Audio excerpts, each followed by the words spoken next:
नमस्कार, मैं सरोजिनी। आशा करती हूँ कि आप सब स्वस्थ और सकुशल होंगे।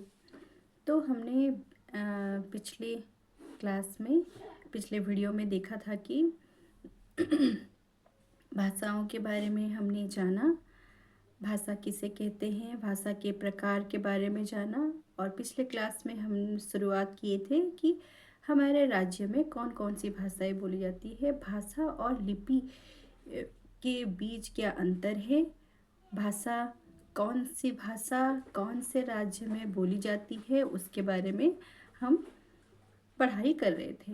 तो हमने जाना था कि हमारे भारत में 22 भाषाओं को संवैधानिक तौर पर मान्यता दी गई है। उसमें से हमने 11 भाषाओं के बारे में पढ़ा था और आज हम बाकी जो 11 भाषाएं हैं उनके बारे में आज हम पढ़ेंगे।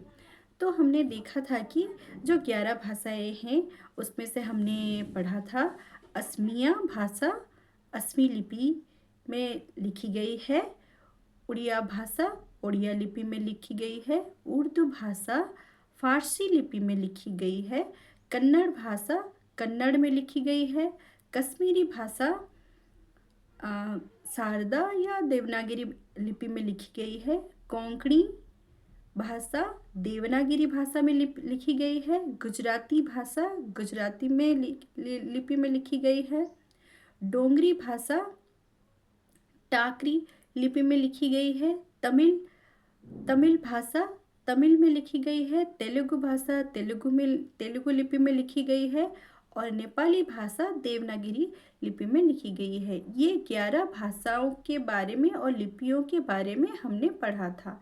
आज हम बाकी जो 11 भाषाएं हैं संवैधानिक तौर पर जिनको मान्यता मिला है, आज उनके बारे में जानेंगे।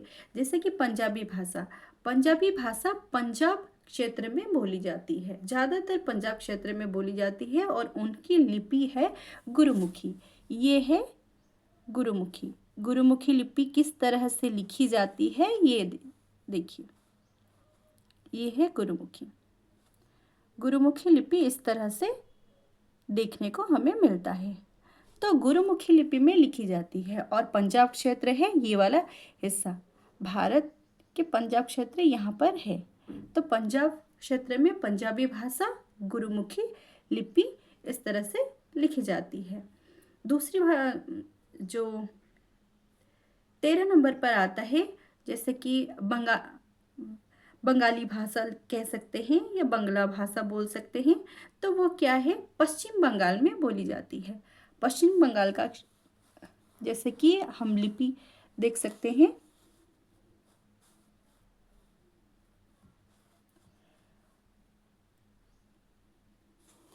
ये रहा पश्चिम बंगाल का क्षेत्र जहाँ पर हम बांग्ला भाषा या बंगाली भाषा बोली जाती है। ये उसका लिपि है, किस तरह से लिखा जाता है इसका लिपि रूप है।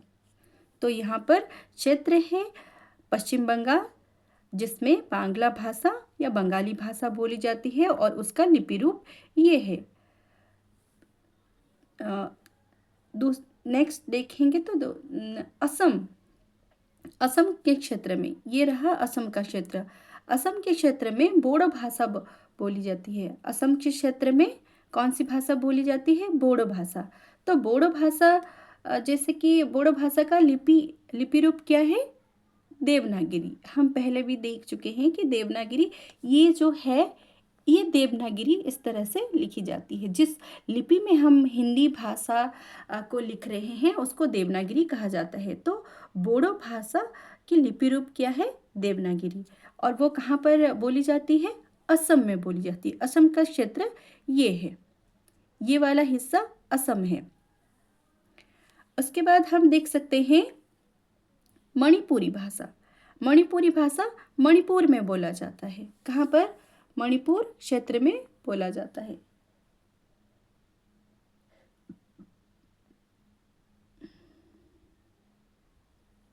ये रहा उसका लिपि रूप, मणिपुरी भाषा का लिपि रूप ये है। तो मणिपुरी मणिपुर में बोला जाता है। मणिपुर का क्षेत्र हम देख सकते हैं, ये रहा उसका मणिपुर का क्षेत्र, ये वाला हिस्सा। यहाँ पर मणिपुर है, ये वाला हिस्सा मणिपुर है और उसका लिपि रूप ये है। तो हमने जाना मणिपुरी भाषा मणिपुर में और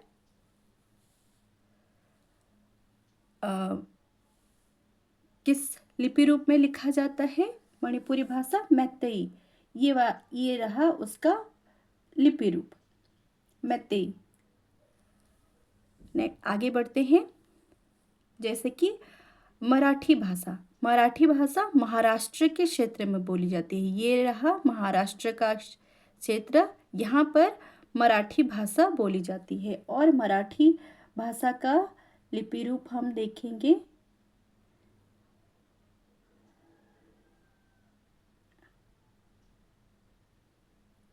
ये उसका, जैसे कि हम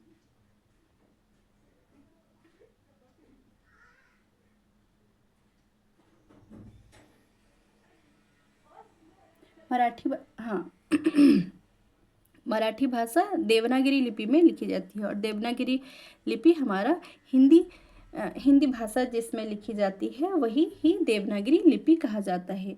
उसके बाद आता है मलयालम भाषा कहाँ पर बोली जाती है? केरला में बोली जाती है। मलयालम भाषा कहाँ पर बोली जाती है? केरला क्षेत्र में बोली जाती है। और हम देख सकते हैं केरला का क्षेत्र यहाँ है, ये वाला क्षेत्र केरला है। और केरला में कौन सी भाषा बोली जाती है? मलयालम। केरला में मलयालम भाषा बोली जाती है और मलयालम लिपि रूप है ये रहा। मलयालम का लिपि रूप इस तरह का चिन्ह है या इस तरह का लिपि रूप है, वर्ण भी कह सकते हैं। उसके बाद हम देखेंगे मैथिली भाषा बिहार के क्षेत्र में बोली जाती है। मैथिली भाषा ये रहा, ये है बिहार का क्षेत्र। बिहार में मैथिली भाषा बोली जाती है और मैथिली भाषा का भी लिपि रूप देवनागरी है। तो देवनागरी आप देख सकते हैं देवनागरी किस तरह से है। उसके बाद हम आते हैं संथाली भाषा। संथाली भाषा झारखंड में बोली जाती है। कहाँ पर बोली जाती है? झारखंड में। तो संथाली भाषा का लिपि रूप ये रहा। हम देख सकते हैं संथाली भाषा किन लिपि रूप से लिखा जाता है। ये है संथाली भाषा का लिपि रूप। उसको संथाली भाषा का लिपि रूप को देख सकते हैं, जैसे कि ओल सीमेंट कहा जाता है। तो ये है संथाली भाषा का लिपि रूप। और ये कौन से क्षेत्र में? ये झारखंड के क्षेत्र में बोली जाती है। ये हमारा झारखंड का क्षेत्र है, यहाँ पर संथाली भाषा बोली जाती है। आगे देखते हैं। जैसे कि हमारी संस्कृत भाषा उत्तराखंड में बोली जाती है। उत्तराखंड का क्षेत्र ये रहा। उत्तराखंड में संस्कृत भाषा बोली जाती है और संस्कृत भाषा का लिपि रूप देवनागरी है। देवनागरी लिपि रूप या लिपि चिन्ह ये है, जिस तरह से हम लिख रहे हैं हिंदी भाषा में, ये संस्कृत भाषा का लिपि रूप है। और कहाँ पर बोली जाती है? उत्तराखंड में। क्षेत्र का नाम ही याद रखिए और भाषा का नाम, लिपि रूप का नाम। तो संस्कृत भाषा, उसका लिपि रूप, लिपि चिन्ह क्या है? देवनागरी और उसका क्षेत्र है उत्तराखंड, ये वाला हिस्सा उत्तराखंड। आगे बढ़ते हैं।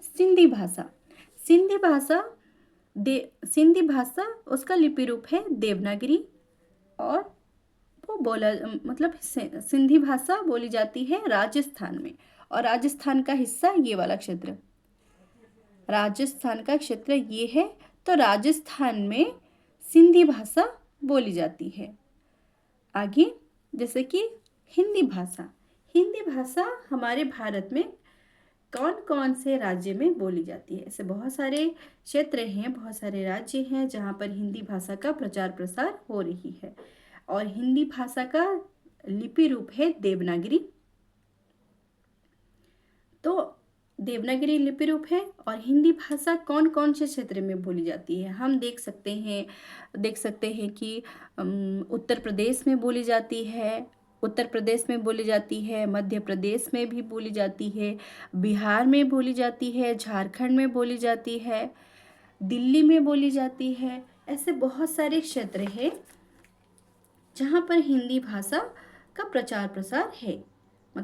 कौन कौन से राज्य? उत्तर प्रदेश, मध्य प्रदेश, हिमाचल प्रदेश, उत्तरांचल, बिहार, दिल्ली, झारखंड, छत्तीसगढ़, राजस्थान, हरियाणा, ये सभी क्षेत्र में हिंदी भाषा बोली जाती है। तो आज आज हमारा 22 भाषाओं के बारे में हमने जाना। उसके साथ साथ उनका लिपि रूप हमने पहचान कर ली। उसके साथ साथ क्षेत्र के बारे में हमने जाना कि कौन सी भाषा कौन से क्षेत्र में बोली जाती है। तो 22 भाषा हम थोड़ा दोहरा देते हैं। तो जैसे कि हम पढ़े थे असमिया, उड़िया, उर्दू, कन्नड़, कश्मीरी, कोंकणी, गुजराती, डोगरी, तमिल, तेलुगु, नेपाली, पंजाबी, बांग्ला, बोडो, मणिपुरी, मराठी, मलयालम, मैथिली, संथाली, संस्कृत, सिंधी और हिंदी भाषा, ये सभी 22 भाषाएं हमारे संवैधानिक तौर पर मान्यता मिला है। तो हमने भाषाओं के बारे में, लिपियों के बारे में आज हमने जाना। और आगे की पढ़ाई हम नेक्स्ट क्लास में करेंगे। तो आशा करती हूँ आज जो भी पढ़ाया गया है आपको अच्छी तरह से समझ में आ गया होगा।